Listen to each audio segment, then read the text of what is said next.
Hello दोस्तों, welcome to PW only IAS. दोस्तों, I am sure आप सभी इकोनॉमी की जो हमारी सीरीज चल रही है उसको कंटिन्यूअसली देखते रह रहे होंगे, राइट। अभी तक हमने टोटल 16 चैप्टर्स कंप्लीट कर लिए हैं एंड आई एम श्योर आप सभी ने उनको बहुत ध्यान से और पूरे इत्मीनान से देखा भी होगा। आज हम अपना स्टार्ट करेंगे चैप्टर नंबर 17, जिसका नाम है food processing industry in India. अब ये जो पर्टिकुलर टॉपिक है ना, ये आपके मेंस पर्सपेक्टिव से बहुत ज़्यादा इंपॉर्टेंट है। इस वजह से इसको हम स्पेशल एम्फोसिस दे रहे हैं।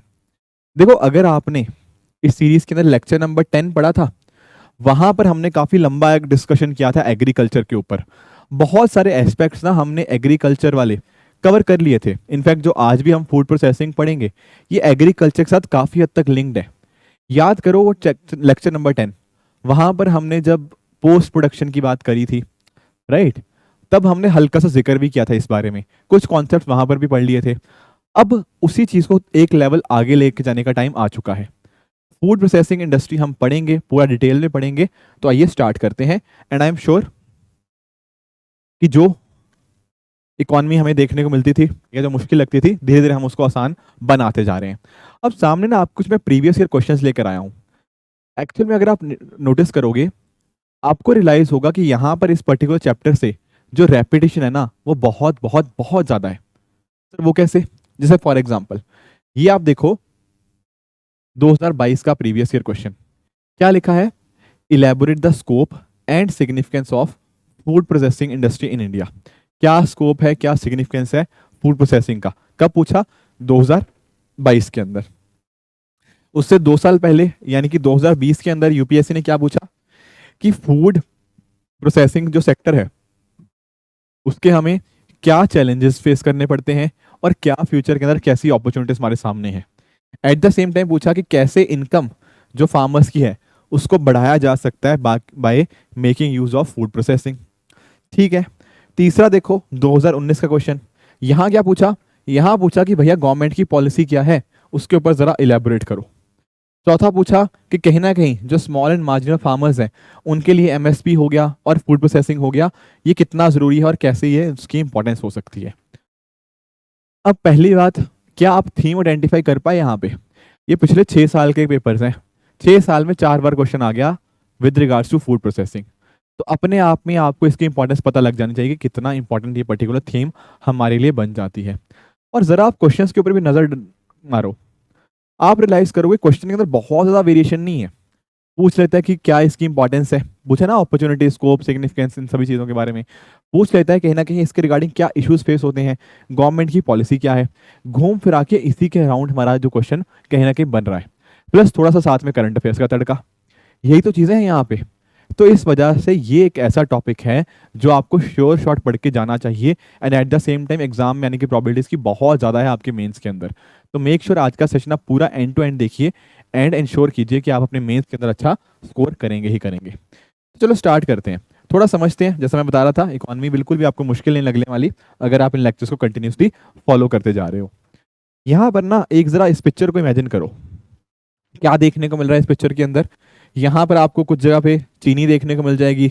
आप जो चिप्स वगैरह खाते हो, आपके कोक वगैरह हो गया, आपका नमक हो गया, आपका चीज, बटर, मिल्क, ये ऑयल की बॉटल्स, इस तरह की चीजें।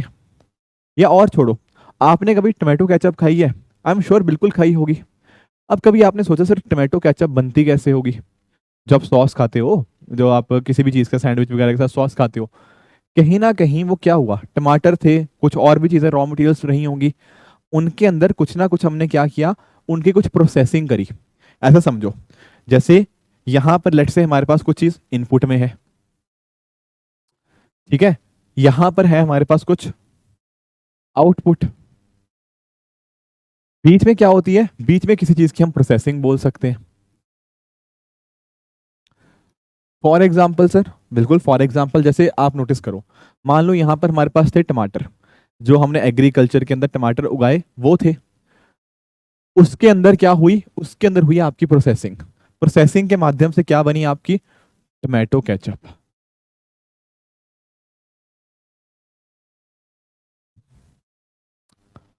ये क्या हो रहा है?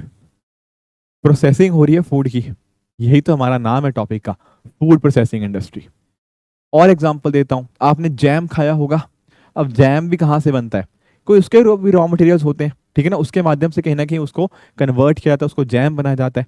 और भी आप जैसे आप रियल का जूस पीते होंगे, और भी आप जो फ्रूट जूस नहीं पीते, आप जो पैकेज वाले होते हैं, कहीं ना कहीं क्या हो रहा है, वो किसी चीज़ से बने होते हैं, ग्रेप्स के बने होते हैं, ऑरेंज के बने होते हैं, ठीक है ना, गावा के जूस बने होते हैं।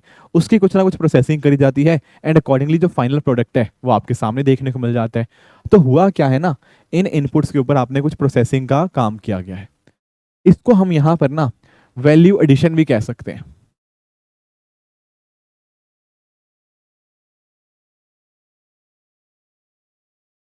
क्या मतलब इस चीज का, वैल्यू एडिशन का, कुछ हमारे पास इनपुट था, उसके ऊपर हमने कुछ प्रोसेसेस को फॉलो किया, तो उसकी जो वैल्यू थी ना, हमने वो इनहेंस करने की कोशिश करी है। टमाटर से टमाटर केचप बनाना उसकी वैल्यू एडिशन का प्रोसेस है। Getting it? आपके रॉ मटेरियल जो भी आपके, जैसे मान लो आपके पास गावा है, ठीक है, आपके पास अमरूद है, उसका कहीं ना कहीं आपने फ्रूट जूस कन्वर्ट कर दिया, ये बीच में क्या हुई, वैल्यू एडिशन हुई ना। यही हम आज के लेक्चर के अंदर पढ़ने जा रहे हैं। तो ये जो अलग अलग आइटम्स है ना, आप चिप्स वगैरह खाते हो, क्या है ये, पोटैटो चिप्स बोलते, अंकल चिप्स वगैरह जो भी आप खाते हो, लेज वगैरह, वो क्या है, वो कहीं ना कहीं आलू से ही तो बने हुए हैं। तो वहां पर क्या हुआ, आलू के ऊपर आपने क्या करी है, आपने उसकी वैल्यू एडिशन करने की कोशिश करी है। इसी का नाम हमारे सामने क्या बन जाता है, this is what, this is food processing industry. थोड़ा सा ना इसको समझने की कोशिश करते हैं। जैसे मैंने आपको बताया अभी, ये प्रोसेस है किस चीज का, आपका वैल्यू एडिशन का। यहां पर मैंने ना एक टर्म यूज किया है। क्या टर्म यूज किया है, टर्म है यहां पर आपके सामने सनराइज सेक्टर। अब आप लोग सोच रहे होंगे सर आखिर ये सनराइज सेक्टर क्या होता है। देखो, जब मैं बात करता हूं ना सनराइज सेक्टर की, तो मैं उस पर्टिकुलर सेक्टर की बात कर रहा हूं जो अभी थोड़ा नया है, पर इसमें पोटेंशियल बहुत ज्यादा है। क्या बोला मैंने, मैंने बोला कि अभी जो इंडस्ट्री है वो उतनी बड़ी नहीं है, पर इसका पोटेंशियल बहुत ज्यादा है। अभी जो फूड प्रोसेसिंग वाला सेक्टर ना, वो बहुत ज्यादा डेवलप नहीं है इंडिया के अंदर, पर आने वाले सालों के अंदर हम एक्सपेक्ट कर रहे हैं कि बहुत तेजी से ये पर्टिकुलर सेक्टर ग्रो करने वाला है। तो जब भी आप कभी अपने फूड प्रोसेसिंग इंडस्ट्री वाले टॉपिक की आप इंट्रोडक्शन लिखो, वहां पर आप जरूर मेंशन कर सकते हो कि सरकार इसको यहाँ पर क्या कर रही है, इसको यहाँ पे सनराइज इंडस्ट्री का यहाँ पे दर्जा दिया हुआ है। और एग्जांपल देता हूं, जैसे आपने हाइड्रोजन फ्यूल प्रोडक्शन की आप बात कर सकते हो, वो भी यहाँ पर सनराइज सेक्टर के अंदर आ जाता है। और भी आपका जो स्पेस के रिगार्डिंग चीजें हैं, ये कहीं ना कहीं अभी इंडस्ट्रीज थोड़ी छोटी हैं, बट इनका फ्यूचर पोटेंशियल बहुत ज्यादा है। सिमिलरली इस तरह से फूड प्रोसेसिंग की हम यहाँ पे बात कर सकते हैं। ध्यान रखने वाली बात यह है कि ये मेंस के अंदर टॉपिक बड़ा इंपॉर्टेंट है। तो जब भी मेंस के अंदर इसके रिगार्डिंग आपका कोई भी क्वेश्चन आएगा, आपको साथ में अच्छा डेटा सब्सटेंशिएट करने के लिए देना ही देना पड़ेगा। फॉर एग्जाम्पल, जैसे यहां पर आप देखो, 2025 तक ऐसा माना जा रहा है कि इंडिया का जो फूड प्रोसेसिंग सेक्टर हो जाएगा ना, वो लगभग $500 बिलियन हो जाएगा। तो क्या ये आपको नहीं दिखा रहा कि इसका पोटेंशियल कितना ज्यादा है, आने वाले समय में कितनी बड़ी इंडस्ट्री बनने वाली है। उसके साथ में आप नोटिस कीजिए, अगले साल तक हम एक्सपेक्ट कर सकते हैं कि यहाँ पर क्या होगा ना, लगभग 9 मिलियन पीपल, 9 मिलियन का अर्थ क्या होता है, आपके लगभग 90 लाख लोग, इतने ज्यादा लोगों के लिए ये रोजगार जनरेट करेगा। तो डेफिनेटली इसकी इंपॉर्टेंस है ही है। और दरअसल में जो सरकार ने इसको सनराइज सेक्टर बताया ना, वो सरकार भी समझती है कि फ्यूचर में इस पर्टिकुलर सेक्टर की आखिर इंपॉर्टेंस कितनी ज्यादा होने वाली है। तो ये कॉन्सेप्ट भी आई होप आप समझ गए होंगे। साथ ही साथ ऐसा माना जा रहा है कि 2024 तक ये जो पर्टिकुलर सेक्टर है ना, लगभग $33 बिलियन की इन्वेस्टमेंट को अट्रैक्ट करेगा। तो फॉरेन डायरेक्ट इन्वेस्टमेंट भी इस पर्टिकुलर सेक्टर में आने वाले टाइम में और बढ़ती रहेगी। Getting it? चलो ठीक है, आगे चलते हैं, थोड़ा सा डिस्कस करते हैं कि आखिर इस पर्टिकुलर चीज की इंपॉर्टेंस क्या है जब हम बात करते हैं फूड प्रोसेसिंग की। देखो, आप एक चीज इमेजिन करो, कई बार पता क्या होता है, फूड प्रोसेसिंग के बेनिफिट्स अलग अलग जगह पे देखने को मिलते हैं। फॉर एग्जाम्पल, आपने किसी चीज की प्रोडक्शन करी, अब हो सकता है बहुत सारी चीजें क्या होती हैं आपकी, पेरिशेबल कमोडिटीज होती हैं। जब हमने चैप्टर 10 पढ़ा था, वहां पर मैंने आप सभी को पेरिशेबल कमोडिटीज के बारे में पढ़ाया था। जैसे फॉर एग्जाम्पल लेट्स से टमाटर है, अगर आप टमाटर को कहीं ना कहीं समय रहते हुए उसको उपयोग नहीं करोगे तो वो खराब हो जाएंगे। बिल्कुल सही बात है कि नहीं? अब या तो फिर इनको लंबे टाइम तक स्टोर करने के लिए आप इनको कोल्ड स्टोरेज में रखते हो, गेटिंग इट, पर कहीं ना कहीं एक लिमिट होती है हर चीज चीज की भी। तो यहां पर भी पता क्या हो रहा है, आपके ना बहुत सारे प्रोडक्ट्स वेस्ट हो जाते हैं। याद करो जब हमने पोस्ट प्रोडक्शन प्रोसेस को पढ़ा था, वहां हमने चैप्टर 10 के अंदर हमने स्टोरेज, ट्रांसपोर्टेशन, ये सारी चीजें डिस्कस करी थी। अब वेस्टेज इंडिया की सबसे one of the major concerns है एग्रीकल्चर के अंदर। अगर हमें इस वेस्टेज को कहीं ना कहीं कम करना है, तो क्या आपको नहीं लगता कि हम इनकी कुछ प्रोसेसिंग कर सकते हैं? वो कैसे, मैं आपको समझाता हूँ।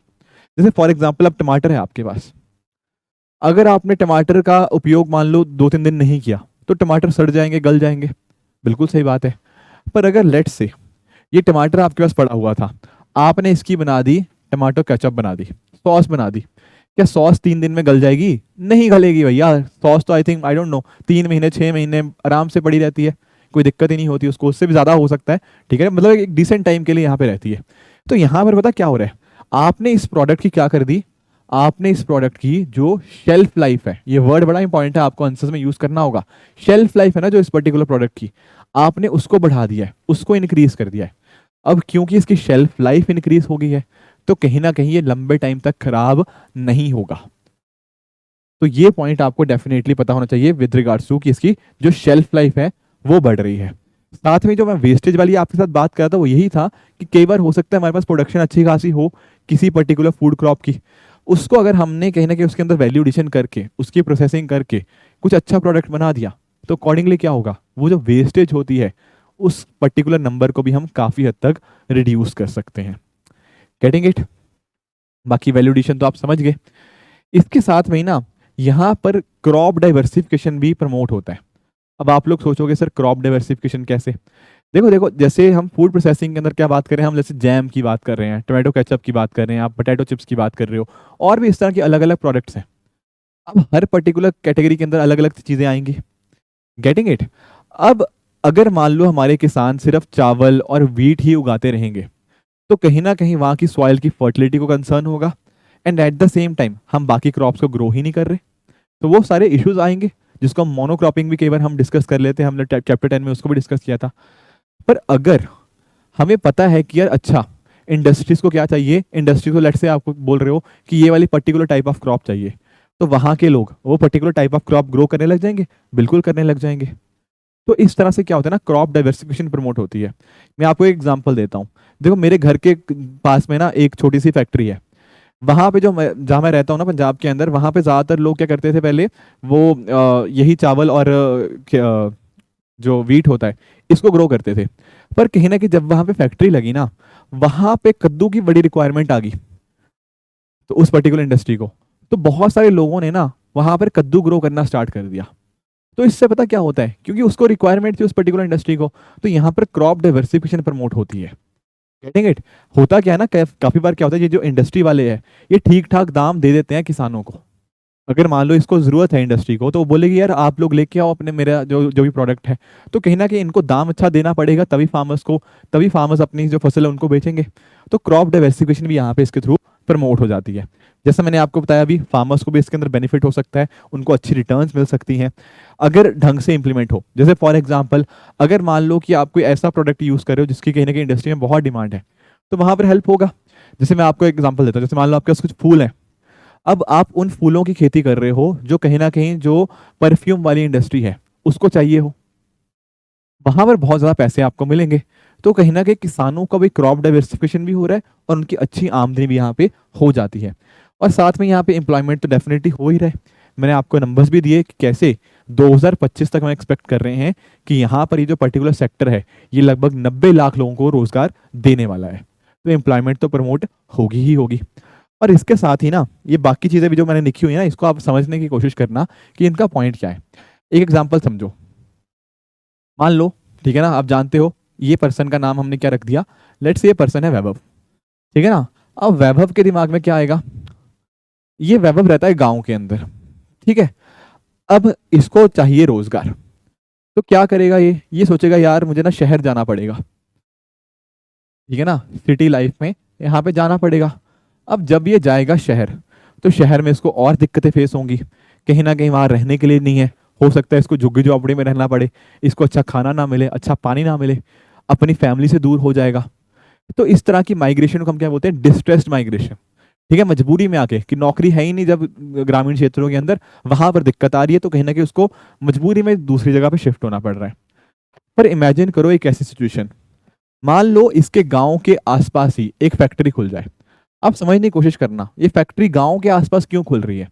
अब देखो फैक्ट्री क्या है, कहीं ना कहीं एग्रीकल्चर से लिंक्ड, तो ये सब चीजें चाहिए, इसको कद्दू चाहिए, इसको टमाटर चाहिए, इसको आलू चाहिए, ये सब चीजें चाहिए, तभी तो फूड प्रोसेसिंग इंडस्ट्री में काम कर पाएगी।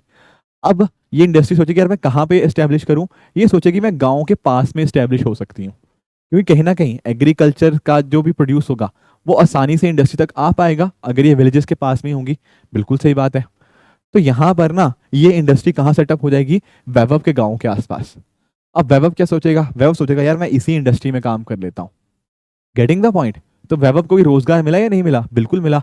अब जो कहीं ना कहीं वो मजबूरी में उसको शहर जाना पड़ रहा था, अब उसको शहर शायद नहीं जाना पड़ेगा, उसके आसपास के एरिया में ही डेवलपमेंट हो चुका है। तो इसी वजह से ना इसको क्या बोलते हैं, यहाँ पर ना एक बैलेंस डेवलपमेंट हो सकती है। आजकल इंडिया में एक कंसर्न ये बहुत चला हुआ है कि अर्बन एरियाज बहुत तेजी से आगे बढ़ते जा रहे हैं, पर जो ग्रामीण क्षेत्र हैं वो आगे नहीं बढ़ पा रहे।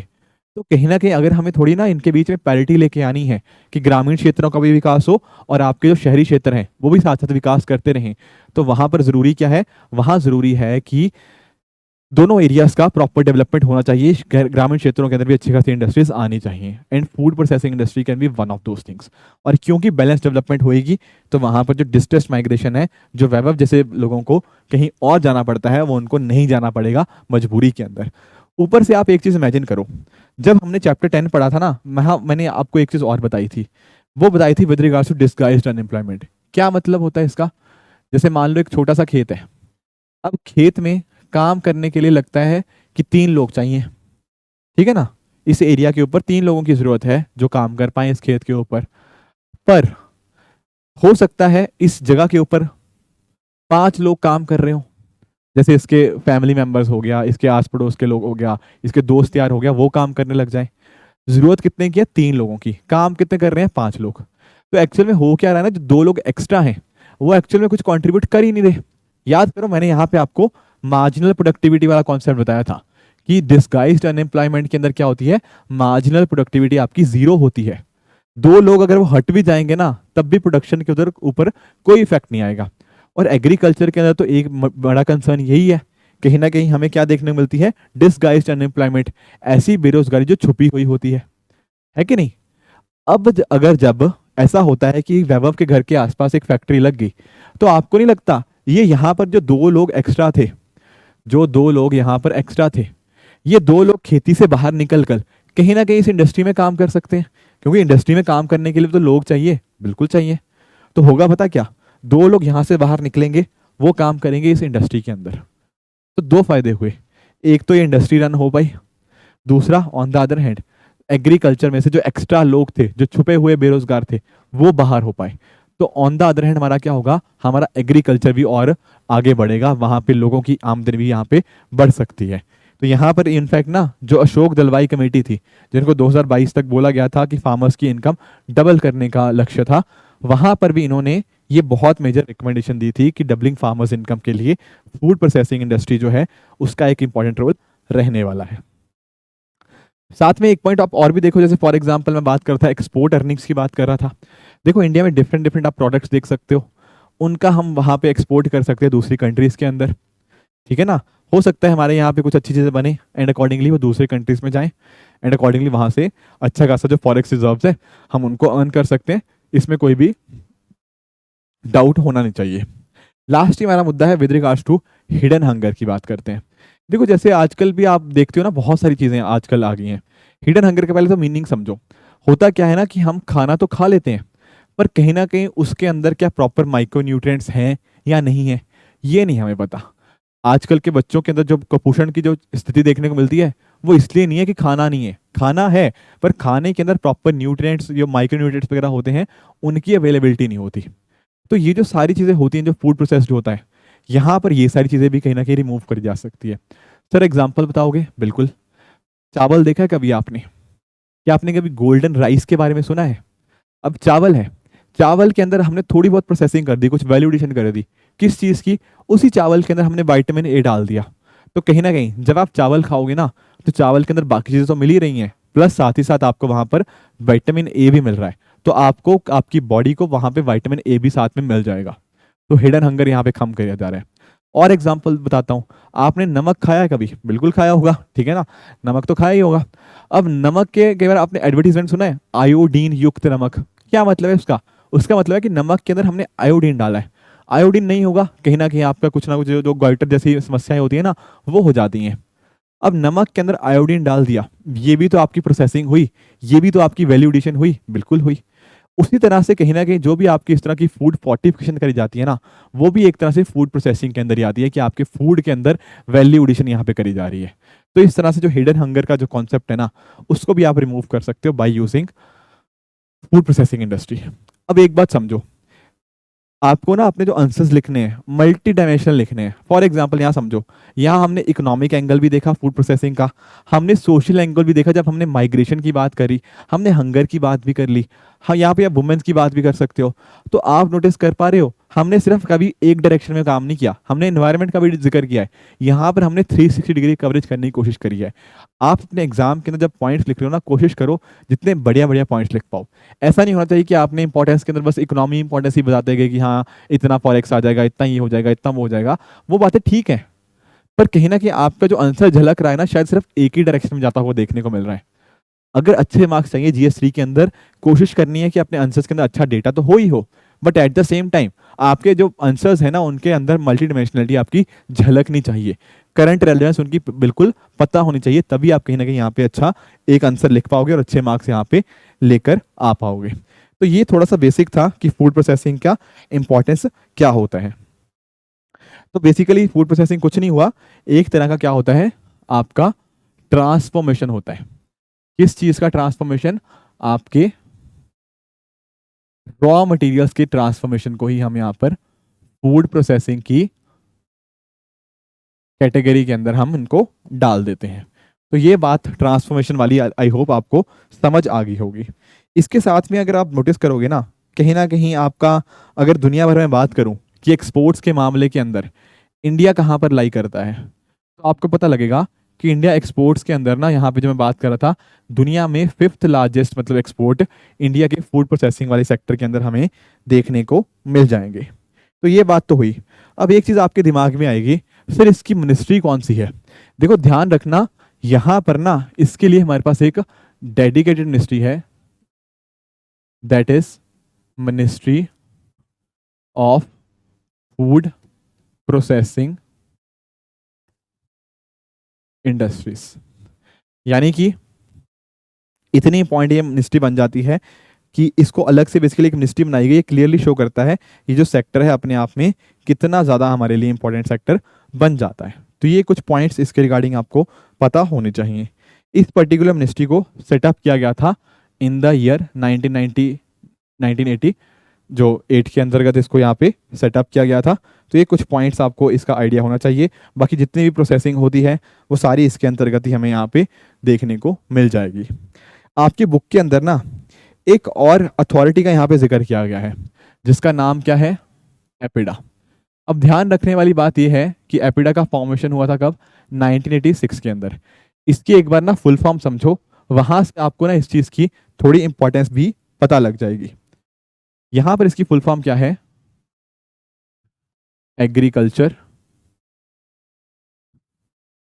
And processed food export development, processed food products कह लो, processed food products export development authority. क्या मतलब बना इस चीज का? आप खुद सोचो, जब भी कभी ना समझ आए ना, इन शब्दों को जोड़ने की कोशिश करना। Agriculture and agriculture and processed food products export development authority. कहीं ना कहीं इनकी एक्सपोर्ट प्रमोशन करनी है, तो उसके लिए एक अलग से हमारे पास एंटिटी होगी, तो दैट विल हेल्प यू कि जो भी मेजर्स लेने हो उनके अच्छे से लिए जा पाए। तो यहाँ पर ना इसका यही काम बनता है एपिडा का। बहुत बार ना ये एंटिटी न्यूज़ में आती है, प्रीलिम बूस्टर के अंदर मैं कई बार इसको डिस्कस भी कर चुका हूँ। अब देखो यूपीएससी ने ना आई थिंक 4 या 5 साल पहले की बात है, एपिडा के ऊपर क्वेश्चन भी पूछा था। और अगर आपको ना ये पता हो कि एपिडा कौन सी मिनिस्ट्री के अंतर्गत आता है, आप वो क्वेश्चन आराम से कर लेते। बहुत सारे लोगों को लगता है यार एग्रीकल्चर की बात हो रही है, प्रोसेस्ड फूड की बात हो रही तो शायद मिनिस्ट्री ऑफ एग्रीकल्चर होगा। Answer is no, agriculture ministry नहीं है। आप लोग सोचोगे सर शायद मिनिस्ट्री ऑफ फूड प्रोसेसिंग होगा यहाँ पे, नहीं, वो भी आंसर नहीं है। द आंसर इज ये एपिडा जो ऑर्गेनाइजेशन है वो आती है आपकी ministry of commerce and industry के अंतर्गत। Very very important point. आप यूपीएससी का पीवाईक्यू देखना, वहां पर अगर सिर्फ आपको ये पता होता कि हाँ जी एपिडा की जो ओवरऑल मिनिस्ट्री है वो ministry of commerce and industry है, तो आप इसको बड़े आराम से कर लेते। तो जो भी इस चीज़ के रिगार्डिंग प्रोसेस्ड फूड के एक्सपोर्ट होना है उसके रिगार्डिंग अलग अलग चीज़ें, जैसे फॉर एग्जांपल कुछ सर्विस करने हो, कुछ सब्सिडीज वगैरह हो, कुछ स्कीम्स वगैरह हो, किसी भी तरह की कुछ और आपकी फाइनेंशियल असिस्टेंस वगैरह देनी हो, वो सारे काम कौन करता है? इस तरह के सारे काम किए जाते हैं आपके एपिडा के द्वारा। तो ये कुछ पॉइंटर्स हैं with regards to ministry APEDA जो आपको यहाँ पे पता होने चाहिए। अब देखो आपके बुक के अंदर ना एक फूड इरेडिएशन करके एक टॉपिक दे रखा है, बिल्कुल छोटा सा टॉपिक है पर अपने आप में थोड़ा इंपॉर्टेंट है। मैं आपको समझाता हूँ, एक इमेज के थ्रू यहाँ पे मैं समझाने की कोशिश करूंगा। जैसे ये देखो, ये आप इमेज देख पा रहे होंगे, आई नो थोड़ी शायद उतनी क्लियर इमेज नहीं है, पर आप इमेज को यहाँ पे इमेजिन करना। अब होता क्या है ना, बेसिकली आप ना फूड आइटम्स जैसे होती है ना आपके, जो भी आपकी फूड आइटम्स है, कोई भी आपकी जो एक सेकेंड, जो भी आपकी फूड आइटम्स होती हैं उनको क्या करने की कोशिश करी जाती है? उनको यहाँ पर प्रिजर्व करने की कोशिश करती है कि उनको प्रोटेक्ट किया जाए। अपनी जो फूड आइटम्स होती हैं उसको प्रोटेक्ट करने की, उनकी सेफ्टी इंप्रूव करने की, एंड साथ ही साथ उन सभी की जो शेल्फ लाइफ है, शेल्फ लाइफ का मतलब मैंने आपको पहले ही समझा दिया, उनकी शेल्फ लाइफ को इंप्रूव करना हो उसका एक तरीका है। सर क्या तरीका है? यहाँ पे देखो, यहाँ पर ना रेडिएशन को यूज़ किया जाता है, जो आपकी आयोनाइजिंग रेडिएशन होती है ना, उसको यहाँ पर आपके खाने के ऊपर अप्लाई किया जाता है। जब ये रेडिएशन को आप अप्लाई करते हो उससे कहीं ना कहीं जो फूड है वो लंबे टाइम के लिए प्रिजर्व होता है, उसकी शेल्फ लाइफ बढ़ती है, ये सारी चीज़ें होती हैं। अब इसके साथ ही साथ आपके जो भी इस तरह के जो माइक्रो ऑर्गेनिजम्स हो गया, कुछ इंसेक्ट्स हो गया छोटे मोटे, ठीक है ना, ये सारी चीज़ों को भी यहाँ पर ये एलिमिनेट कर देता है। Getting it? तो यहाँ पे रेडिएशंस का बेसिकली यूज़ किया जाता है, ये बात आप ध्यान में रखोगे। अब आपके दिमाग में आ रहा होगा सर यहाँ पे शायद हीटिंग होती होगी। नहीं, यहाँ पर एक कोल्ड प्रोसेस है, यहाँ पे हीटिंग नहीं होती। बेसिकली रेडिएशंस को यहाँ पे डाला जाता है आपके फूड के ऊपर, ताकि उससे कहीं ना कहीं इस तरह के हार्मफुल जो चीज़ें हैं उनको यहाँ पे ख़त्म किया जा पाए। इसी का नाम क्या है? इसी का नाम है आपका फूड इररेडिएशन। आपके दिमाग में एक चीज़ और आएगी, सर मेनली हम यहाँ पे कौन सी चीज़ को यूज़ करते हैं? देखो कौन से रेडिएशंस होते हैं, वो आपके कोबाल्ट 60 रेडिएशंस हमें यहाँ पे देखने को मिल जाते हैं, जिनका आप यूज़ करते हुए ये सारी चीज़ें कर पाओगे। बहुत ज़्यादा डिटेल में आपको नहीं पता होना चाहिए कि कैसे काम करता है। बेसिकली एक सिंपल आइडिया रखो कि हाँ इन चीज़ों का यूज़ किया जाता है कोबाल्ट 60 रेडिएशंस का, उसकी मदद से सारा जो फूड प्रिजर्वेशन का काम है, फूड की शेल्फ लाइफ इंप्रूव करने का काम है, वो सारी चीज़ें इसके द्वारा इस तरह से कर ली जाती हैं। ठीक है, तो ये बात तो यहाँ पे आपको क्लैरिटी मिल गई होगी। आगे चलते हैं, थोड़ा ना इसके प्रोसेस को समझने की कोशिश करते हैं कि आखिर ये जो फूड प्रोसेसिंग वाली हम बात कर रहे हैं इसका ओवरऑल प्रोसेस कैसा रहता है। देखो सबसे पहले आप समझो, सबसे पहले तो आपका जो भी प्रोडक्ट है उसके कुछ ना कुछ इनपुट्स, कुछ उसके रॉ मटेरियल्स वगैरह होंगे, बिल्कुल सही बात है। तो आप पहले जो सप्लाई चेन है ना, यहाँ पर मैं किसकी बात कर रहा हूँ, जो पूरी की पूरी आपकी फूड प्रोसेसिंग इंडस्ट्री की जो सप्लाई चेन है। सप्लाई चेन का अर्थ क्या होता है? बहुत सारे स्टूडेंट्स को शायद डाउट होगा। सप्लाई चेन का अर्थ होता है जो एंड टू एंड पूरी चीज़ें होती हैं, कि स्टार्टिंग से लेकर एंड तक जो भी प्रोसेसेस इन्वॉल्व होते हैं ना ऑपरेशंस के रिगार्डिंग, वो सारी चीज़ें हमें यहाँ देखने को मिल जाती हैं। तो कुछ इनपुट्स होंगे, राइट। उसके बाद क्या होगा? उसके बाद हमें ना उनकी जो भी प्रोडक्शन हो गया, तो प्रोडक्शन का मीनिंग भी आप समझते हो। एग्रीकल्चर जब हमने पढ़ा था वहाँ पर हमने प्रोक्योरमेंट हो गया, स्टोरेज हो गया, ये सारे कंपोनेंट्स तो हम ऑलरेडी पिछले चैप्टर्स के अंदर पढ़कर आ ही चुके हैं। फिर हमारी बारी आती है दरअसल प्रोसेसिंग की, जो कि यहाँ पर एक इंपॉर्टेंट स्टेज हमें यहाँ पे देखने को मिल जाती है। अब होता क्या है ना, यहाँ पर पहले आती है आपकी प्राइमरी प्रोसेसिंग। प्राइमरी प्रोसेसिंग के अंदर क्या होता है, जो भी आपके डिफरेंट जो भी आपके रॉ मटेरियल थे उनको यहाँ पर ना कन्वर्ट किया जाता है किसी एडिबल प्रोडक्ट के अंदर। एडिबल मतलब जिस चीज़ को आप खा पाओ, उस एडिबल प्रोडक्ट के अंदर कन्वर्ट करना, इसी को बोलते हैं रॉ या प्राइमरी प्रोसेसिंग। ठीक है ना, बिल्कुल रॉ मटेरियल जो होते हैं उनको।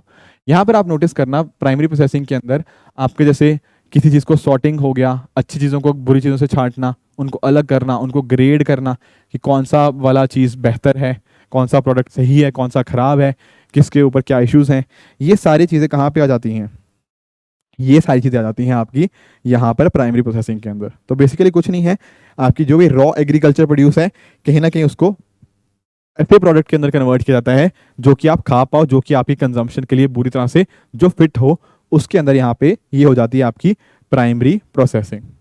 ठीक है, एक बार प्राइमरी प्रोसेसिंग हो गया, फिर क्या होता है, उसकी जो प्रॉपर्टीज है ना, थोड़ा उसको एक लेवल और आगे लेके जाया जाता है, जिसको बोलते हैं हम सेकेंडरी प्रोसेसिंग। कभी आपने जैसे केक वगैरह बेक किया है, किया होगा, तो केक जब आप कहीं ना कहीं बेक करते हो या कोई ना कोई इंडस्ट्री जो केक बनाती है कुछ भी इस तरह से, तो आपको नहीं लगता यहाँ पर क्या हो रहा है, जब हम सेकेंडरी प्रोसेसिंग की बात कर रहे हैं, जब केक बेकिंग की वगैरह की मैं एग्जांपल दे रहा हूँ, यहाँ पर जो अलग अलग इंग्रेडिएंट्स है ना, उनको यहाँ पे कंबाइन किया जाता है। जो भी उसकी प्रॉपर्टीज होती हैं, जो रॉ फूड, जो इसके अंदर अलग अलग आपने सामान यूज किया, अब हो सकता है आपने फ्रूट्स यूज किए हों अपने केक के अंदर, उसकी बिल्कुल ही प्रॉपर्टीज यहाँ पे बदल गई ना, तो ये सारा प्रोसेस आपके प्राइमरी प्रोसेसिंग के बाद आता है, जिसको हम क्या बोल देते हैं, जिसको बोल देते हैं हम सेकेंडरी प्रोसेसिंग। ठीक है ना। इसके अलावा कई बार ना हम टर्शरी फूड प्रोसेसिंग भी बोलते हैं। जैसे फॉर एग्जांपल आप लोगों ने एयरलाइंस के अंदर खाना खाया होगा, या फिर कई बार आपने रेडी टू ईट आइटम्स आपने देखी होंगी जिनको आप ऑलरेडी बना चुके हो, बस उसको गर्म करना होता है तवे के ऊपर, या इस तरह की चीजें, या आपने मैगी के जो कप्पा नूडल्स नहीं आते, वो सारी चीजें देखी होंगी, वो सारी भी इसके एक लेवल ऊपर आती हैं, उसको बोल देते हैं हम टर्शरी प्रोसेसिंग भी बोल दिया जाता है। तो इस तरह से होता क्या है, आपके जो भी इनपुट्स थे कहीं ना कहीं उनकी प्रोडक्शन और प्रोक्योरमेंट स्टोरेज करते हुए बाद में आपने उनकी प्रोसेसिंग करी, एंड धीरे धीरे करते करते आप मूव करके आप उनकी सेकेंडरी प्रोसेसिंग और प्राइमरी प्रोसेसिंग की तरफ, एंड अकॉर्डिंगली आप पहुंच के पूरी रिटेल के ऊपर, जहां पर आप चीज़ों को अकॉर्डिंगली फाइनल कस्टमर तक पहुंचाओगे। तो ये पूरी सप्लाई चेन रहती है, जहां पर आपकी पैकेजिंग हो गया या बाकी और जो इंपॉर्टेंट चीज़ें हैं वो यहाँ पर हमें देखने को मिल जाती हैं। एक मैं इमेज यहाँ पे आपकी और लेके आया हूँ, जैसे फॉर एग्जाम्पल पहले प्री प्रोडक्शन वाला फेस हो गया, फिर यहाँ पे प्रोडक्शन हो रहा है, आपके फार्मर्स जो प्रोड्यूस कर रहे हैं, फिर ये वाला एस्पेक्ट है प्रोसेसिंग वाला पार्ट, जो हमारे लिए सबसे ज़्यादा इंपॉर्टेंट बन जाता है। एंड लास्टली कहीं ना कहीं एंड कस्टमर तक पहुँचाना, होलसेलर्स हो गया, रिटेलर हो गया, उनके माध्यम से कहीं ना कहीं डिस्ट्रीब्यूशन और कमर्शलाइजेशन करना, ये सारे आपके आखिरी स्टेप का पार्ट बन जाते हैं। तो ये जो मैं डायग्राम्स लेके आ रहा हूँ ना, इसलिए लेके आ रहा हूँ ताकि आप इनको एग्जाम के अंदर अपने बनाओ भी, बिल्कुल छोटा सा बना देना, उससे पता क्या होगा, एग्जामिनर को क्लैरिटी हो जाएगी कि हाँ भैया इसको पूरी सप्लाई चेन पता है। एक्चुअल में आप नोटिस करो एक चीज, अगर आप ना कभी भी कोई पूछे कि फूड प्रोसेसिंग के अंदर क्या दिक्कतें हैं, आपके अगर दिमाग के अंदर ये पूरी सप्लाई चेन बैठी होगी ना, आप बड़े आराम से चुटकियों में बता दोगे कि अच्छा यार ये प्री प्रोडक्शन के अंदर ये सारी दिक्कतें हैं, प्रोडक्शन के अंदर ये सारे इश्यूज आते हैं, फूड प्रोसेसिंग करते टाइम ये सारे इश्यूज आते हैं, बाद में एंड कस्टमर तक पहुंचने टाइम ये सारे इश्यूज आते हैं। कहीं ना कहीं बहुत ही सेट ढंग से अंदर आप प्रॉब्लम्स को बता पाओगे, सोल्यूशंस भी अकॉर्डिंगली उस तरह से आ पाएंगे। तो मेरी कोशिश रहती है कि ना आपको एक बता पाऊँ कि हाँ अच्छा पैटर्न कैसे चल रहा है, कैसे लिंकेज है इन सभी चीज़ों की, कैसे जो एक कड़ी है वो दूसरी कड़ी के साथ जुड़ी हुई है, वो यहाँ पर आप इस पर्टिकुलर इमेज के अंदर देख भी सकते हो। ठीक है सर, ये बात तो समझ आई। अब एक चीज़ आपके दिमाग में और आएगी, सर आज के टाइम के ऊपर जो ग्रोथ है फूड प्रोसेसिंग के अंदर वो बहुत ज़्यादा बढ़ रही है, इसके पीछे का क्या क्या कारण हमें देखने को मिलते हैं। देखो, पहली बात तो एक चीज समझो, आप खुद सोच सकते हो कि इतना ज़्यादा स्कोप क्यों है फूड प्रोसेसिंग का आज के टाइम के ऊपर। इमेजिन करो, आजकल जैसे फॉर एग्जाम्पल मैं खुद अपनी एग्जांपल देता हूँ, मैं खुद दिल्ली में रहता हूँ, ठीक है। अब यार मेरे पास भी उतना टाइम नहीं होता कई बार कि हर चीज़ मैं खुद बनाऊँ। तो कई बार क्या होता है कि मैं किसी दिन कोल्ड ड्रिंक पी लिया, किसी दिन चिप्स खा लिए, किसी दिन बिस्किट्स खा लिए, किसी दिन कोई रेडी टू फूड आइटम खा ली। तो इस तरह से हम बहुत सारी चीज़ों के ऊपर डिपेंडेंट हो गए हैं। गेटिंग इट, आजकल हम, आज से अगर आप 20-30 साल पहले जाओगे ना, तो इतना यहाँ पे हम प्रोसेस या पैकेज फूड नहीं खाया करते थे। आज के टाइम के ऊपर हम बहुत ज़्यादा पैकेज फूड खा रहे हैं। ये क्या हो रहा है, ये अर्बनाइजेशन की कहीं ना कहीं वजह से हमें यहाँ पे देखने को मिलता है। इंडिया के अंदर अभी हम बात करते हैं ना, सेंसस 2011 के हिसाब से लगभग 31% जो पॉपुलेशन है वो इंडिया के अर्बन एरियाज में रह रही है, और हम 2050-2060 तक एक्सपेक्ट कर रहे हैं कि ये नंबर लगभग 50% से भी ऊपर पहुंच जाएगा। जब इतनी तेजी से जो संख्या है वो गाँव से शहरों में आ रही है, तो आने वाले समय के अंदर जो फूड प्रोसेसिंग होगी वो और भी बढ़ती रहेगी। लोगों के पास टाइम नहीं है उतना ज़्यादा अर्बन एरियाज के अंदर, वो एक इशू बन रहा है, उस वजह से उसके खाने उस तरह के हो रहे हैं। तो अर्बनाइजेशन के साथ इसका लिंकेज हमें यहाँ पे बिल्कुल देखने को मिल जाता है आपका फूड प्रोसेसिंग का। अब देखो फूड प्रोसेसिंग, जैसे मान लो रियल जूस की बात कर लेते हैं। अब पहले के ज़माने में शायद नहीं पिया करते थे लोग रियल जूस, अब पी रहे हैं। इसके पीछे का एक कारण ये भी है कि लोगों की जो इनकम है ना वो बढ़ गई है। Getting the point. आप पहले के टाइम से देखो, आजकल लोग अच्छा खासा पैसा कमा रहे हैं। आप बैंगलोर, दिल्ली ऐसे शहरों का एग्जांपल लो, वहां पर लोगों की सैलरीज अच्छी खासी हो जाती हैं। अब ठीक ठाक पैसा कमाते हैं तो कहीं ना कहीं पैसा खर्च भी करते हैं। अच्छा खासा पैसा फूड प्रोसेसिंग वाले सेक्टर्स के ऊपर लोगों का खर्च होता है, जो डिफरेंट डिफरेंट प्रोडक्ट्स ऐसे खरीदे जाते हैं। तो वो भी एक साथ में ही लिंक्ड यहाँ पे पैरामीटर हमें देखने को मिल जाता है। साथ में ना प्राइवेट लेवल पार्ट पेनिट्रेशन हमें देखने को मिल जाता है। आजकल आप नोटिस करो, बहुत सारी कंपनी जैसे फ्लिपकार्ट हो गया, अमेजोन हो गया, इन्होंने भी अपने अपने जो प्रोडक्ट्स हैं लाने शुरू कर दिए हैं इस पर्टिकुलर सेक्टर के अंदर। पहले जैसे मान लो हल्दीराम्स है, हल्दीराम एक एस्पेक्ट है। आज के टाइम के ऊपर इसी से बहुत सारे कंपोनेंट्स बन गए हैं। केचप के अंदर भी पहले एक पर्टिकुलर हमें ब्रांड्स दिमाग में आते थे। आज के टाइम के ऊपर लोगों ने अपने अपने ब्रांड्स खोल लिए हैं। आजकल इनफैक्ट ना, जैसे आप कभी रिलायंस के स्टोर में जाओ, उनका अपना खुद का यहाँ पे ब्रांड आ चुका है। तो इस तरह से जो नए नए हमारे प्राइवेट लेवल्स हमें देखने को मिलते हैं, इनके पेनिट्रेशन की वजह से भी हमें यहाँ पर चीज़ें देखने को मिल रही हैं। ठीक है ना। एक जो हमारी पॉपुलेशन है ना, यहाँ पे ये भी समझो पॉपुलेशन काफ़ी यंग हो चुकी है। ठीक है, हम बात भी करते हैं हमारी डेमोग्राफिक डिविडेंड की, वहाँ पर जो टेस्ट है वो पहले के मुकाबले में आज के समय के ऊपर बदल रहे हैं। एक और एस्पेक्ट समझो, एक तो होता है वैरायटी ऑफ फूड्स और एक होता है हेल्दी फूड्स। आजकल ना आप कभी भी टीवी ओपन कर लो, हर जगह यही बात चल रही है कि हमारे खाने के अंदर तो इतने प्रतिशत न्यूट्रिएंट्स हैं, हमारा खाना खाने से ही कहीं ना कहीं आपका पेट बाहर नहीं आता, आपका आपकी कैलोरीज कंट्रोल में रहती हैं, इस तरह की चीज़ें। हमारी जूस के अंदर बिल्कुल भी शुगर ही नहीं है। आपने ये सारी एड्स देखी होंगी। आज के समय के ऊपर ना लोग बहुत ज़्यादा हेल्थ कॉन्शियस हो चुके हैं। उनको है कि यार थोड़े पैसे ज़्यादा खर्च भी कर दें पर हेल्थ को कुछ भी नुकसान नहीं होना चाहिए, है कि नहीं। आप देख रहे हो आजकल इतने सारे नए नए प्रोडक्ट्स आ रहे हैं। आजकल की हेल्दी मखाना, हेल्दी ये, हेल्दी वो, हेल्दी ये सारी चीज़ें, कहीं ना कहीं ग्रीन प्रोडक्ट हैं, ऑर्गेनिक फार्मिंग है, ये सारी चीज़ें बहुत ज़्यादा चल रही हैं। अब जब लोगों के अंदर एक जागरूकता भी आ रही है कि यार नहीं, कितना मैं खा रहा हूँ, अपनी बॉडी के अंदर कितना मैं लेके जा रहा हूँ, वो चीज़ें अपने आप को मेजर रखनी पड़ेंगी। अब आजकल के टाइम के ऊपर लोग फिर उसके ऊपर पैसा खर्च कर रहे हैं। तो ये जो अलग अलग तरह की डिमांड बढ़ रही है ना, इससे वो भी यहाँ पे हो रही है। काफ़ी सारे लोग जो अलग अलग प्रोटीन्स बार खाते हैं, प्रोटीन अपने बॉडी के अंदर लेने के लिए, कोई और चीज़ें खा रहा है। तो ये सारे कंपोनेंट्स भी कहीं ना कहीं जो बताते हैं कि ग्रोथ क्यों हो रही है आखिर फूड प्रोसेसिंग सेक्टर के अंदर, किस वजह से। बाकी आप नोटिस करो, न्यूक्लियर फैमिली की तरफ शिफ्ट हो रहा है। मैंने जैसे बताया अभी, पहले हम ज्वाइंट फैमिली में रहा करते थे, अब ज्वाइंट फैमिली देखने को मिलती है। मैं ये नहीं कह रहा कि खत्म हो चुकी है ज्वाइंट फैमिली, पर कहीं ना कहीं न्यूक्लियर फैमिलीज का राइज भी हमें साथ में देखने को मिल रहा है। अब न्यूक्लियर फैमिलीज के अंदर उतनी ज़्यादा रिस्पॉन्सिबिलिटीज कई बार डिवाइडेड नहीं होती, तो साथ में न्यूक्लियर फैमिलीज के साथ भी ना इसका फूड प्रोसेसिंग का राइज लिंकेज हमें देखने को मिलता है। एंड इंक्रीज स्पेंडिंग तो हमने समझ ही लिया। तो कोई आपसे पूछे कि इसका क्या स्कोप है, किन कारणों की वजह से हमें ये जो ग्रोथ इसकी बढ़ती हुई देखने को मिल रही है, उसके पॉइंटर्स भी आपके सामने हैं। अब जब भी आप कभी ना फूड प्रोसेसिंग की बात करो, वहां पर दो चीज़ों की आपने बात बिल्कुल पक्का ही पक्का करनी है। एक बात होनी है डाउन स्ट्रीम की, एक बात होगी अपस्ट्रीम की। समझते हैं, मान लो मैं फूड प्रोसेसिंग वाला हूँ, ठीक है ना, मेरी इंडस्ट्री है खुद की। अब मुझे दो चीज़ें बिल्कुल चाहिए। What are those two things? एक तो चाहिए भैया कि मुझे साल भर ना रॉ मटेरियल मिलते रहे। अगर मान लो मैं सॉस बना रहा हूँ, टोमेटो केचप बना रहा हूँ, तो मुझे ज़रूरत है कि साल भर मुझे क्या मिलता रहे, मुझे टमाटर की सप्लाई मेरे पास प्रॉपरली आती रहे। ठीक है, तो एक तो साइड हुई ये। इसको हम क्या बोलते हैं? इसको बोलते हैं अपस्ट्रीम। यानी कि जो रॉ मटेरियल्स हैं कैसे कहीं ना कहीं मेरे तक पहुंचेंगे, ये किसके अंदर आएंगे? आपके अपस्ट्रीम कंपोनेंट के अंदर। तो दूसरा पार्ट क्या है? दूसरा है आपका डाउनस्ट्रीम।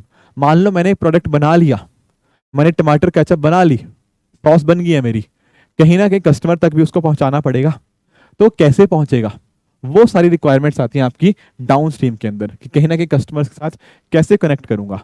अगर कहीं ना कहीं ये जो जिस इंडस्ट्री ने ये लिंकेज समझ ली दोनों की, अपस्ट्रीम की भी डाउन स्ट्रीम की भी, वो इंडस्ट्री सक्सेसफुल हो जाती है।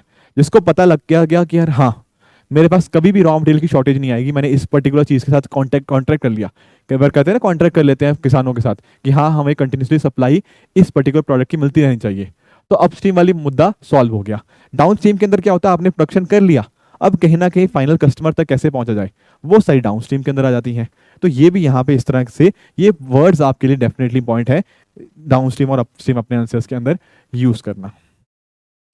अब एक मुद्दा आता है कि आखिर भैया इसके साथ क्या इश्यूज हैं फूड प्रोसेसिंग सेक्टर के अंदर। तो देखो, इश्यूज बहुत सारे हैं। फॉर एग्जाम्पल मैं आपको कुछ पॉइंटर्स बताता हूँ। जैसे फॉर एग्जाम्पल आप देखो, एक है सप्लाई साइड और एक है डिमांड साइड, बहुत सारे इश्यूज देखने को मिलते हैं। कैसे? पहली बात तो इंडिया में जो ऐसे प्रोडक्शन जो हमने सेटअप करा उसको continuous through out the year supply नहीं मिलती। आप जैसे फॉर एग्जांपल हम एग्रीकल्चर पढ़ के आ चुके हैं, एग्रीकल्चर का हमने क्या देखा, हमने देखा कि भैया जिस साल बारिश अच्छी हुई उस दिन प्रोडक्शन ज्यादा, जिस साल बारिश अच्छी नहीं हुई उस साल प्रोडक्शन कम। अब हो क्या रहा है ना, एग्रीकल्चर की प्रोडक्शन ऊपर नीचे हो रही है। अगर एग्रीकल्चर की प्रोडक्शन ऊपर नीचे हो रही है तो भैया मैं जो इंडस्ट्री जो एग्रीकल्चर के ऊपर डिपेंडेंट हूं तो उसकी भी तो प्रोडक्शन ऊपर नीचे होएगी, बिल्कुल होएगी। तो इनको बोलते हैं सप्लाई साइड के ऑब्स्टेकल्स। फिर on the other hand demand side के ऑब्स्टेकल्स हो सकते हैं, बिल्कुल वो भी हो सकता है कि एक्चुअल में हो सकता है मैंने जो प्रोडक्ट बनाया उसकी डिमांड ही ना हो या फिर डिमांड ऊपर नीचे हो जाए, है कि नहीं। बहुत सारी चीज़ें हो सकती हैं यहाँ पे। कई बार हो सकता है कि कई बार हम बात करते हैं कि नहीं हम तो आज से, जैसे कई बार ना एडवर्टीजमेंट या ऐसी व्हाट्सएप पे ऐसा कुछ आ जाता है ये जूस ना पियो, ये जूस आपके लिए खतरनाक है, अचानक से आपकी डिमांड खत्म होगी आपकी चीज़ की। तो ये सारे इश्यूज कंसर्न्स कहीं ना कहीं रहते हैं। कई बार मुद्दा चल पड़ता है कि नहीं हम विदेशी वाली चीज़ें नहीं खाएंगे, ये चीज़ें नहीं करेंगे, प्रोसेस्ड फूड नहीं खाएंगे, इसके अंदर गलत चीज़ें होती हैं। तो इस तरह की आपकी डिमांड ऊपर नीचे हो सकती है। तो डिमांड साइड के भी कुछ ऑब्स्टेकल्स हमें यहाँ पे देखने को मिल जाते हैं। बाकी देखो अगर आप नोटिस करो, अगर एक इंडस्ट्री तक सामान पहुंचना है, मान लो मेरी इंडस्ट्री है, अब मैं चाहता हूँ रॉ मटेरियल मेरे पास पहुंचे। रॉ मटेरियल कैसे पहुंच पाएगा? अगर रास्ते में अच्छी ट्रांसपोर्टेशन हो, अच्छी सड़कें हों, अच्छी स्टोरेज उसको मिले, तब जाके अच्छा प्रोडक्ट मेरे पास आ पाएगा। सिर्फ वहां पे प्रोडक्शन होगी उतना काफी नहीं है, उस प्रोडक्शन के बाद का जो पोस्ट प्रोडक्शन का प्रोसेस है वो भी उतना ही इंपॉर्टेंट है। पर इंडिया में यहाँ पे वो अच्छी चीजें हैं ही नहीं। ये चीजें मैंने पढ़ाई हुई हैं आपको इंफ्रास्ट्रक्चर वाली, जब चैप्टर 10 के अंदर वहां मैंने बताया भी था कि नीति आयोग ने ये नंबर बताया हुआ है कि पोस्ट हार्वेस्ट लॉस इतना बड़ा होता है। तो अगर अच्छे इंफ्रास्ट्रक्चर को हम नहीं बनाएंगे तो ये लॉस तो होना ही होना है। तो ये एक कंसर्न हो गया। ठीक है, जो हमारी प्रोसेसिंग होती है ना यहाँ पे उसकी वैल्यूडेशन उतनी अच्छी नहीं होती। कहने का मतलब एक होती है लो वैल्यूडेशन, एक होती है हाई वैल्यूडेशन। चाइना के अंदर अगर आप नोटिस करोगे ना तो अगर कोई प्रोडक्ट स्टार्टिंग में 5 रुपए का था तो शायद इतनी अच्छी प्रोसेसिंग, इतनी अच्छी वैल्यूडेशन उसके अंदर होती है कि उसका 5 रुपए वाला प्रोडक्ट कहीं ना कहीं 50 रुपए का बन जाता है। इंडिया के अंदर जो प्रोसेसिंग होती है वो होती है पर उतने हाई वैल्यू प्रोसेसिंग यहाँ पे हम नहीं कर पाते। तो ये एक कंसर्न हो गया। दूसरी बात अगर आप नोटिस करोगे ना, इंडिया में जो सेगमेंट है काफी हद तक अनऑर्गेनाइज्ड है। देखो इमेजिन करो आपके दिमाग के अंदर शायद किसान एक कंपनी है उसका नाम आएगा, 3-4 नाम आएंगे आपके दिमाग के अंदर कि अमूल वाले प्रोसेसिंग करते होंगे, ये कंपनी करती होंगी। उसके अलावा आपके दिमाग में कुछ बड़ी कंपनीज का नाम नहीं आएगा। एक्चुअल में है क्या ना, हमारे यहाँ पे छोटी छोटी प्रोसेसिंग खुल रखी हैं। अब इस तरह से छोटी छोटी अगर इंडस्ट्रीज खुल रखी होंगी प्रोसेसिंग की, उनमें क्वालिटी का चेक करना बहुत मुश्किल रह जाता है। समझ पा रहे हो? अगर मान लो अगर तो बड़ी कंपनी जैसे अमूल की बात है, अगर मैं बात करूं अमूल का कोई भी प्रोडक्ट आप देख लो, जैसे बटर का देख लो या दूध का देख लो, हमें पता है यार कि अमूल की क्वालिटी अच्छी है कि नहीं, मानते हैं हम इस बात को। पर अगर मान लो कोई छोटी सी इंडस्ट्री है, क्या आप उसके लिए सेम चीज कह पाओगे? नहीं कह पाओगे, वहां पे दिक्कत आएगी ना। तो यहाँ पर इंडिया के अंदर हमें क्या देखने को मिलता है, जो जो अलग अलग इंडस्ट्रीज हैं इनकी जो क्वालिटी है इनके प्रोडक्ट्स की वो बहुत ऊपर नीचे वेरी करती है। सेम कंसिस्टेंसी का जो सेम क्वालिटी का प्रोडक्ट हमें नहीं देखने को मिलता। तो क्वालिटी इश्यूज हो गया, सेफ्टी इश्यूज हो गया। जैसे फॉर एग्जाम्पल दूध के अंदर अडल्ट्रेशन हमें देखने को मिल जाती है कि दूध खराब है या दूध के अंदर मिलावट कर दी गई है, ये कंसर्न्स आ जाते हैं। फ्रूट को जल्दी पकाने के लिए अलग अलग चीज़ों का यूज़ किया जाता है, ठीक है ना। ये अलग अलग चीज़ें कहीं ना कहीं सही नहीं है। आपको एग्जांपल देता हूँ, काफ़ी बार पता क्या होता है, जैसे मैं आपको एक एग्जांपल दूँ। आई थिंक हमारे जो आम थे मैंगोस, हमारे मैंगोस कई बार ना यूरोप जाते हैं, यूएस जाते हैं।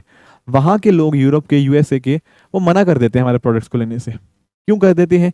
कि हो सकता है हमारी जो प्रोडक्शन है वो अच्छी जगह पे नहीं हुई होगी, कुछ हमारे क्वालिटी उसके ऊपर मेंटेन नहीं होगी, इस तरह के कारण देते हैं। अगर आप खुद सोचो, अगर हमारे अच्छे से हमने चीज़ों को किया होता, मैं ये नहीं कह रहा कि वो हमेशा सही बोलते हैं, नहीं ऐसा नहीं है। कई बार वो जानबूझ के भी ये चीज़ करते हैं, इस तरह के फाइटोसैनिटरी बैरियर्स हमारे ऊपर लगाते हैं। पर कई बार अगर हमारी एक्सपोर्ट क्वालिटी अच्छी नहीं होगी, उसकी क्वालिटी के अंदर कंसिस्टेंसी नहीं होगी, तो ये कंसर्न्स आएंगे ही आएंगे। तो जो एक्सपोर्ट है ना हमारा अच्छा हो रहा है, पर इसको और अच्छा करना है, कहीं ना कहीं ये कंसर्न्स को हमें एड्रेस करना पड़ेगा। बाकी अगर आप नोटिस करो यहाँ पे डिफरेंट डिफरेंट मिनिस्ट्रीज और कई बार डिफरेंट डिपार्टमेंट्स इन्वॉल्व हो जाते हैं, एंड इस वजह से इनकी प्रॉपर ढंग से जो इनका पोटेंशियल है वो यहाँ पर प्रॉपर ढंग से अचीव नहीं हो पाता। इनफॉर्मलाइजेशन की मैंने आपको बात करी, ये तो वही आप समझ गए होंगे, छोटे छोटे अनऑर्गेनाइज सेगमेंट से हमें देखने को मिलता है जिस वजह से इनएफिशिएंसीज देखने को मिलती हैं। याद करो पिछला वाला चैप्टर जहां हमने इंडस्ट्री पढ़ा था, वहां मैंने आपको इकोनॉमीज ऑफ स्केल का एक कॉन्सेप्ट पढ़ाया था, याद है नहीं याद है? मैंने आपको एग्जांपल भी दिया था कि अगर मान लो मैं आपको बोलूं कि आपको ये एक शर्ट बनानी है, तो आप बोलोगे हाँ 500 रुपये में बन जाएगी। और अगर मैं आपको बोलता हूँ ऐसी 1000 शर्टें बनानी है, तो आप बोलोगे कि हाँ सर 200 रुपया बन जाएगा एक शर्ट का। तो होता क्या है ना, जब किसी चीज को आप बहुत बड़े लेवल के ऊपर बनाते हो तो क्या होता है, वहां पर इकोनॉमीज ऑफ स्केल देखने को मिलती है। समझ गए कि बड़े लेवल के ऊपर बना रहे हो ना, तो कहीं ना कहीं उसकी पर यूनिट जो कॉस्ट होती है वो नीचे आ जाती है। इसी को बोलते हैं इकोनॉमीज ऑफ स्केल। अब मैंने क्या बताया, हमारे यहाँ पे जो इंडस्ट्रीज हैं वो उतनी बड़ी नहीं है, तो छोटी इंडस्ट्रीज होंगी। छोटी इंडस्ट्रीज होने की वजह से कहीं ना कहीं इकोनॉमीज ऑफ स्केल अचीव नहीं कर पा रहे। इकोनॉमीज ऑफ स्केल अचीव नहीं कर पा रहे तो क्या हुआ, प्रोडक्ट्स क्या होंगे, महंगे होंगे। प्रोडक्ट्स महंगे होंगे तो क्या लगता है, वर्ल्ड मार्केट के अंदर प्रोडक्ट्स हमारे कॉम्पिटिटिव होंगे, नहीं होंगे। प्रोडक्ट वहां पे compete नहीं करेंगे तो हमारे एक्सपोर्ट जिस लेवल तक बूस्ट होने चाहिए थे वो नहीं हो पाएंगे। तो ये एक तरह से साइकिल इस तरह से मूव कर रहा है। आई होप आप इस साइकिल को समझ पाए होंगे। काफी सारे हमारे यहाँ पे लॉज हैं, इसेंशियल कमोडिटी एक्ट हो गया, एपीएमसी हो गया, इसके रिगार्डिंग भी काफी कंसर्न्स हमें देखने को मिलते हैं जो करंट अफेयर्स के अंदर हम डिस्कस भी करते रहते हैं। बाकी कंज्यूमर के अंदर अवेयरनेस ना होना, देखो आज भी ना मतलब फूड प्रोसेसिंग को थोड़ा ऐसा ही माना जाता है। मैं खुद भी आपको एग्जांपल देता हूँ, मेरे खुद की मम्मी जो बोलती हैं वो यही बोलती हैं कि अगर जूस पीना है ना तो फ्रेश जूस पियो, ये रियल फ्रूट जूस हो गया, ट्रॉपिकाना हो गया, ये मत पिया करो। तो इंडिया में ना अभी भी जो है ना कंज्यूमर्स के रिगार्डिंग जो परसेप्शन है वो ये है कि फूड प्रोसेसिंग वाला फूड ना उतना अच्छा नहीं होता। Getting it? तो अगर लोगों की डिमांड या लोगों की जो साइकोलॉजी है इसके अगेंस्ट जाती है तो कहीं ना कहीं जिसका इतना पोटेंशियल है वो रीच नहीं हो पाएगा। सप्लाई चेन इंफ्रास्ट्रक्चर मैंने आपके साथ डिस्कस किया, लो वैल्यू एक्सपोर्ट डिस्कस किया, और जो मैंने एग्जांपल दिया था मैंगोज वाला, उसका कोई भी प्रोडक्ट आप देखे उठा लो, उसी को हम सैनिटरी एंड फाइटोसैनिटरी बैरियर्स मान सकते हैं कि सामने वाले ने आपके प्रोडक्ट्स लेने से मना कर दिया, सामने वाली कंट्री ने, कि अच्छी क्वालिटी के नहीं है या फिर कुछ और रीजंस की वजह से हेल्थ के रिगार्डिंग कुछ कंसर्न हो सकते हैं। ये सारे हम WTO के जब पढ़ेंगे ना, वर्ल्ड ट्रेड ऑर्गेनाइजेशन, वहां पर हम सैनिटरी एंड फाइटोसैनिटरी बैरियर्स को डेफिनेटली पढ़ेंगे। एंड इवन अगर मैं आपको बात करूँ ना, आपको कल को एग्जाम में ऐसा लिखना हो, आप इस तरह का एक डायग्राम बना के अपने आंसर्स के अंदर शो कर सकते हो कि रीजंस क्या है, कहीं ना कहीं slow growth of food processing industry. तो इस तरह से आप छोटा एक माइक्रो डायग्राम आप बना सकते हो। ट्रेडिशनल प्रेफरेंस कह सकते हो कि लोगों की अभी प्रेफरेंस पापड़ हो गया, पिकल हो गया, अचार हो गया, इसके ऊपर तरफ ज़्यादा है। गवर्नमेंट की प्रॉपर पॉलिसी ना होना, अफोर्डेबिलिटी, ठीक है ना, लोगों के पास उतना पैसा ही नहीं है। इंडिया में अभी भी बहुत ज़्यादा गरीबी देखने को मिलती है। तो अगर गरीबी होगी तो क्या आपको लगता है कि इस तरह के प्रोसेस्ड फूड वो यूज़ करेंगे? नहीं। तो ये कुछ कंसर्न्स हैं। मेरा कहने का पॉइंट ये था कि जब आप आंसर राइटिंग कर रहे हो ना, ऐसा मत करो कि हर चीज़ के अंदर ऐसे ही बस पॉइंट्स लिखते रहो। कहीं ना कहीं आपको क्या करना है, एग्जामिनर्स की जो आई बॉल्स हैं उसकी अटेंशन को आपने रेज करना है। अटेंशन तभी आ पाएगी जब आप कुछ अच्छा, कुछ इंटरेस्टिंग अपने आंसर्स के अंदर लिखोगे, कुछ अच्छे माइक्रो डायग्राम्स आप वहां पे बना सकते हो, जैसा मैंने आपको बताया अभी इस केस के अंदर। ठीक है ना? तो यहाँ से कुछ पॉइंटर्स आप डेफिनेटली ले सकते हो। अब बात आती है कि भैया सरकार ने कुछ किया है या नहीं किया है इस सभी चीज़ों के रिगार्डिंग। देखो डेफिनेटली सरकार की डिफरेंट डिफरेंट पॉलिसीज रही हैं। आपकी बुक के अंदर ना एक्चुअली काफ़ी डिटेल में दे रखी हैं पॉलिसीज, बट उतने डिटेल में जाने की जरूरत है नहीं, क्योंकि अगर आप खुद देखो क्वेश्चन क्या आता है यूपीएससी का, वो एक पॉलिसी के ऊपर कभी नहीं पूछता। वो पूछता है कि हाँ आप ये पर्टिकुलर गवर्नमेंट की क्या चीज़ें हैं वो बता दो। ठीक है ना? तो उतनी डिटेल में कि आप पीएचडी कर लो पॉलिसीज के regarding, that is not required. कभी कोई पर्टिकुलर पॉलिसी आपकी न्यूज़ में आती है, सरकार उसके रिगार्डिंग कुछ चेंजेस करती है, then it becomes really really important. Otherwise आपको ऐसा नहीं है कि उस पॉलिसी के अंदर बिल्कुल घुस जाना है, पूरी A to Z पीएचडी कर लेनी है, that is not required unless वो चीज़ आपकी करंट अफेयर्स में आए। ठीक है ना? तो ये चीज़ ध्यान में रखिएगा। अब जैसे फॉर एग्जांपल यहाँ पे भाई जो फ्लैगशिप स्कीम है ना, दैट इज प्रधानमंत्री किसान संपदा योजना। जब भी आप फूड प्रोसेसिंग इंडस्ट्री का आंसर लिखोगे, यहाँ पर आपको लिखना ये जरूरी है ही है। ठीक है ना? ये पर्टिकुलर स्कीम ही, यहाँ पर अलग अलग जो स्कीम्स थी उन सभी को इनकॉर्पोरेट कर दिया गया। जैसे फॉर एग्जांपल जो मेगा फूड पार्क स्कीम है वो भी इसके अंतर्गत ही हमें देखने को मिल जाएगी। आपकी प्रॉपर कोल्ड चेन इंफ्रास्ट्रक्चर हो गया, वैल्यू एडिशन इंफ्रास्ट्रक्चर के लिए जो इंटीग्रेटेड चीज़ें हैं वो सारी चीज़ें आपको यहीं पे देखने को मिल जाएंगी। तो यही आपकी फ्लैगशिप आपकी स्कीम है। बेसिकली पॉइंट ये है कि फार्म से लेकर आपके रिटेल आउटलेट तक जितने भी प्रोसेसेस है ना, उन सभी के रिगार्डिंग जो भी इश्यूज हमें फेस होते हैं उनको हम यहाँ पे रिजॉल्व करें, ताकि जो फूड प्रोसेसिंग वाला सेक्टर है वो अच्छे से परफॉर्म हमें करता हुआ देखने को मिल जाए। एक जो कंसर्न कई बार स्टूडेंट्स के दिमाग में आता है वो ये आता है कि सर आखिर ये मेगा फूड पार्क स्कीम क्या है, या मेगा फूड पार्क आखिर कहते किसको है। देखो ध्यान से समझना है इस पर्टिकुलर चीज़ को, एक बेसिक आइडिया ले लो इस पर्टिकुलर डायग्राम का, एंड आई एम श्योर आप समझ जाओगे। जैसे फॉर एग्जाम्पल आपके कुछ फार्मर ग्रुप्स हो सकते हैं या इंडिविजुअल फार्मर्स हो सकते हैं, कोई सेल्फ हेल्प ग्रुप्स हो सकते हैं, इन्होंने कुछ ना कुछ प्रोडक्शन किया होगा, बिल्कुल ठीक बात है। अब ये पता क्या करेंगे, जो भी आपके individual farmers self help groups हो गया, वो अपना जो भी रॉ मटेरियल था ना, वो लेकर कहाँ आएंगे, उसका आपका आएगा ये सीसी के पास। अब आप लोग सोच रहे होंगे सर ये सीसी क्या है, this is CC is nothing but आपका कलेक्शन सेंटर। तो कलेक्शन सेंटर क्या करेगा, ये जो भी आपके फार्मर्स हैं, फार्मर ग्रुप्स हैं या सेल्फ हेल्प ग्रुप्स हैं, इनके द्वारा जो भी रॉ मटेरियल था ना वो यहाँ पर कलेक्ट हो जाएगा। ठीक है, एक बार जो रॉ मटेरियल था वो कहाँ पहुंच गया, आपका कलेक्शन सेंटर के ऊपर पहुंच गया। अब इसके बाद क्या होगा, ये जो रॉ मटेरियल होगा ये किनको हैंड ओवर कर दिया जाएगा, आपके पीपीसी को। अब सर ये पीपीसी क्या है, दिस इज नथिंग बट आपका प्राइमरी प्रोसेसिंग सेंटर।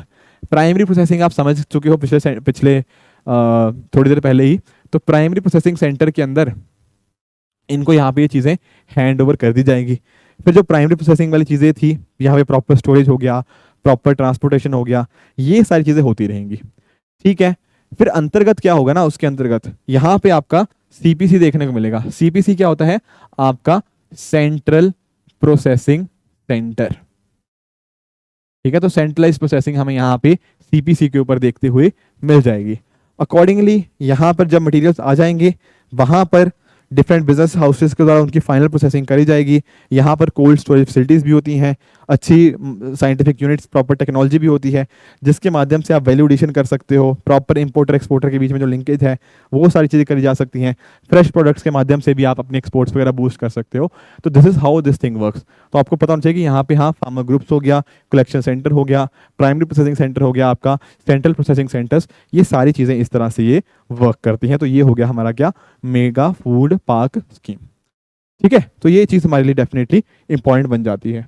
इसके अलावा अगर आप नोटिस करो तो यहाँ पर आपको प्रोडक्शन लिंक्ड इंसेंटिव स्कीम्स हो गया, ठीक है ना, जो पीएलआई हमें देखने को मिलती है।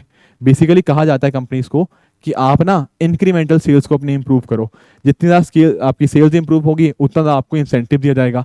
तो हो क्या रहा है ना, आपको इंसेंटिव देने की कोशिश है कि आप सेल्स बढ़ाओ अपनी, हम आपको इंसेंटिव देंगे। अब इसके सरकार का क्या फायदा, अरे रोजगार मिल रहा है भाई लोगों को। लोग जितना कहीं ना कहीं इंडस्ट्री अच्छा करेगी उतने ज़्यादा लोगों को रोजगार मिलेगा, तो रोजगार मिलेगा तो उनको कुछ इंसेंटिव दे दिया यहाँ पे। इसके साथ में अगर आप नोटिस करो ना, एफडीआई पॉलिसी, हमने इसके अंदर बहुत अच्छे बदलाव किए हैं। आज के समय के ऊपर कोई फॉरेन डायरेक्ट इन्वेस्टमेंट करना चाहता है ना इस सेक्टर के अंदर, तो वो 100% अलाउड है। कौन से रूट के द्वारा, आपका जो ऑटोमेटिक रूट है, आपको कोई अप्रूवल वगैरह लेने की जरूरत नहीं है। 100% यहाँ पे एफडी आपकी अलाउड है। तो फोकस क्या है, इस सेक्टर को ओपन अप करने का, बाहर से इन्वेस्टमेंट आए, इन्वेस्ट करे, कहीं ना कहीं सेक्टर को डेवलप करे, तो हमारी देश का भी आगे विकास होगा। ये चीज़ भी आप यहाँ पे देख सकते हो। एपिडा के बारे में तो मैंने आपको समझा ही दिया, किस तरह से जो एक्सपोर्ट प्रमोशन है वो यहाँ पे देखने को मिल जाती है। उसी तरह से आपका एक ऑपरेशन ग्रीन्स हमें देखने को मिलता है। अब ये ऑपरेशन ग्रीन्स क्या है, देखो पहले ना हमें यहाँ पे फोकस किया था हमने टॉप के ऊपर। टॉप का मतलब क्या होता है, टोमेटो, अनियन और पोटैटो। ये देखो हमने कोशिश करी थी कि बेसिकली ना जो आपके टोमेटो, अनियन और आपके जो पोटैटो हो गया, कहीं ना कहीं इनके रिगार्डिंग हम अच्छे से काम कर पाएँ, जो भी इनके रिगार्डिंग जो किसान है उनको अच्छे से वैल्यू उनकी रियलाइज हो पाए, ये फोकस था इस चीज़ का। पर धीरे धीरे हमने रियलाइज किया कि नहीं, सिर्फ टॉप को जरूरत नहीं है, आपके और भी प्रोडक्ट्स को यहाँ पे जरूरत है। तो आज के टाइम के ऊपर ना हम टॉप से शिफ्ट हो गए किसके ऊपर, आपके टोटल। आपने कई बार सुना भी होगा फ्रॉम टॉप टू टोटल। उसका अर्थ कहीं ना कहीं यही है कि ये जो पर्टिकुलर चीज़ है ऑपरेशन ग्रीन्स हमें देखने को मिलता है, ये सारे जो लॉजिस्टिक्स हो गया, आपके जो भी पोस्ट हार्वेस्ट लॉसेस हो गया, उनको कम करने के अंदर हेल्प करता है और किसानों की आमदनी बढ़े, ये यहाँ पे इसका पूरा फोकस हमें देखने को मिल जाएगा। उसके अलावा अगर आप नोटिस करोगे यहाँ पर एक स्कीम और है, prime minister formalisation of micro food enterprise scheme. ये पर्टिकुलर स्कीम भी अपने आप में काफ़ी ज़्यादा इंपॉर्टेंट बन जाती है। फोकस क्या है यहाँ पे ऊपर, जो आपकी छोटी जो माइक्रो फूड प्रोसेसिंग इंडस्ट्रीज हैं, एंटरप्राइज हैं, उनको फॉर्मुलाइजेशन उनको करना। मैंने आपको बताया ना कि काफ़ी सारे कंसर्न्स देखने को मिलते हैं माइक्रो एंटरप्राइजेस के। अगर वो छोटे होंगे या फिर प्रॉपरली इनफॉर्मल सेक्टर में होंगे तो वो अपने प्रोडक्ट्स को उतना ज़्यादा कॉम्पिटिटिव नहीं रख पाएंगे। तो इसी पर्टिकुलर आत्मनिर्भर भारत के साथ में इसको साथ में जोड़ा गया है। तो फोकस क्या है यहाँ पे, वोकल फॉर लोकल का। इवन ना यहाँ पे आप नोटिस करोगे तो यूपी सरकार के द्वारा एक स्कीम भी थी, 1 डिस्ट्रिक्ट 1 प्रोडक्ट की। फिर बाद में जाके हमारी सेंट्रल गवर्नमेंट ने भी उसको यहाँ पे अडॉप्ट किया, ताकि हर एक डिस्ट्रिक्ट ना कहीं हर एक प्रोडक्ट के अंदर, मतलब जो एक प्रोडक्ट है उसके अंदर बेहतर हो पाए, बेनिफिट्स अचीव करे, उसको इकोनॉमीज ऑफ स्केल उसके अंदर लेकर आ पाए। तो one district one product scheme का भी आप यहाँ पे जिक्र कर सकते हो। तो ये कुछ सबसे बड़ी इंपॉर्टेंट कुछ स्कीम्स हैं जो हमें देखने को मिलती हैं with regards to micro food enterprises. तो इनका आप डेफिनेटली स्टार्टिंग फ्रॉम प्रधानमंत्री किसान संपदा योजना एंड बाकी स्कीम्स का अपने आंसर में डेफिनेटली आप जिक्र जरूर कर सकते हो। देखो इसके अलावा भी आपकी बुक देख रहा था तो वहां पर कुछ और भी टॉपिक्स हैं, जैसे फॉर एग्जांपल ई कॉमर्स का क्या रोल है। अब याद करो एग्रीकल्चर वाला चैप्टर नंबर 10, ये सारे टॉपिक्स हमने उसके अंदर ऑलरेडी पढ़ रखे हैं। तो जो बचा हुआ कंपोनेंट था वो आज मैंने आपके साथ पूरा डिस्कस कर लिया। और आप नोटिस करोगे यहाँ से जो क्वेश्चंस आते हैं सिमिलर थीम्स के ऊपर आते हैं कि सरकार क्या कर रही है, क्या इश्यूज हैं, क्या फायदे हैं, क्या स्कोप है, क्या सिग्निफिकेंस है। वो सारे एस्पेक्ट्स को हमने यहाँ पे पूरी डिटेल में डिस्कस भी कर लिया। ठीक है फ्रेंड्स, तो इसी पर्टिकुलर चैप्टर के साथ हमारे टोटल चैप्टर 17 चैप्टर्स थोड़े कंप्लीट हो चुके हैं। बस 10 चैप्टर्स और बचे हुए हैं इकोनॉमी के अंदर। बट मेक श्योर कीजिए कि आप जितने चैप्टर्स हो चुके हैं उनको कंटिन्यूसली आप रिवाइज करते रहिए। रिवीजन इज द की आपकी यूपीएससी के अंदर सक्सेस का। जब तक आप रिवाइज नहीं करोगे तब तक आप कहीं ना कहीं ये देखोगे कि आप पढ़ते तो जा रहे हो चीज़ें, पर चीज़ें पिछले वाली भूलती जाओगे, उसका कोई पॉइंट नहीं है। तो मेक श्योर कि आप इसकी पीडीएफ जो आपको मिल जाएगी आप उसको डाउनलोड कर सकते हो, लिंक के द्वारा कमेंट्स में लिंक मेंशन होगा, वहां पर जाके आप इसका डाउनलोड कीजिए, उसको पढ़िए, उसको बार बार रिवाइज कीजिए and I am sure economy आपको बिल्कुल टफ नहीं लगेगी। ठीक है फ्रेंड्स, तो ये था आज का लेक्चर। मैं मिलूंगा आपको फिर नेक्स्ट थर्सडे इसी तरह से ही। Thank you so much for the discussion.